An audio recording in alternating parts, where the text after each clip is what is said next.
आदरणीय आरसीपी बाबू कह रहे हैं कि जो कुछ भी मुझे प्राप्त हुआ है वह मेहनत और ईमानदारी से प्राप्त हुआ है, लेकिन मुझे ऐसा लगता है कि माननीय मुख्यमंत्री नीतीश कुमार जी के विशेष आशीर्वाद और कृपा से उनको राज्यसभा में 2 बार नामित किया गया और संगठन में राष्ट्रीय महासचिव संगठन का पद क्रिएट करके उनको संगठन चलाने के लिए जिम्मा दिया गया। उसके बाद राष्ट्रीय अध्यक्ष जैसी भूमिका के लिए उनका नामाकरण किया गया।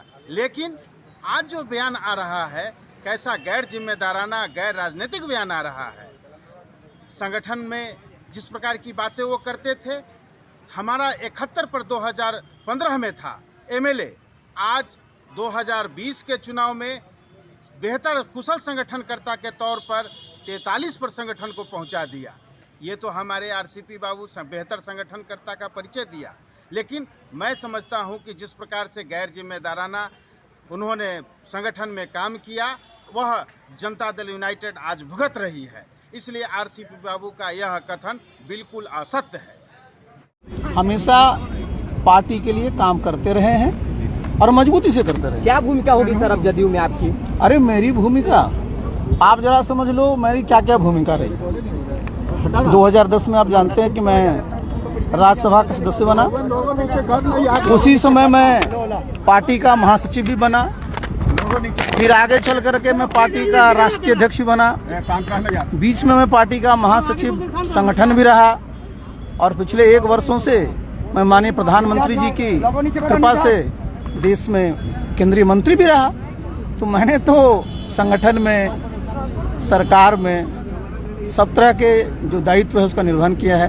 और सबसे बड़ी बात क्या है कि पूरे जो हमारे बिहार में 8,500 के आसपास हमारे पंचायत हैं, 3,500 के पास हमारे जो नगर के वार्ड हैं, सब जगह जितने हमारे साथी हैं, जितने हमारे कार्यकर्ता हैं, उनके साथ मेरा बहुत ही आत्मीय संबंध रहा है, आत्मीय लगाव रहा है। क्योंकि मैं संगठन का आदमी हूँ और मैं कार्यकर्ता के साथ ही रहता हूँ। और फिर मैं आज की तारीख में न मैं सांसद हूँ, न मैं मंत्री हूँ और न मैं पार्टी में कोई पदधारक हूँ, लेकिन मेरा भी एक दायित्व है। और दायित्व क्या है? आज आप देखिए सबसे बड़ी चुनौती क्या है। बिहार में सबसे बड़ी चुनौती ये है कि हमारे जितने युवा साथी हैं, जितने हमारे छात्र हैं, उनको एक अच्छा नेतृत्व मिलना चाहिए। जितने हमारे किसान हैं उनकी आमदनी में कैसे बढ़ोतरी हो, जितने भी हमारे और भी साथी हैं उनका कैसे बिहार में अच्छा भविष्य हो, इसके लिए बहुत जरूरी होता है कि जो हमारे साथी हैं उनको ठीक से प्रशिक्षण दिया जाए। और आप जानते हैं कि मेरा अनुभव रहा है इसका, 40 वर्षों का मेरा अनुभव है। तो जितने भी हमारे साथी हैं, अब उन सबको, जैसे हमारे युवा हैं उनको मैं उद्यमिता के बारे में प्रशिक्षण दूंगा।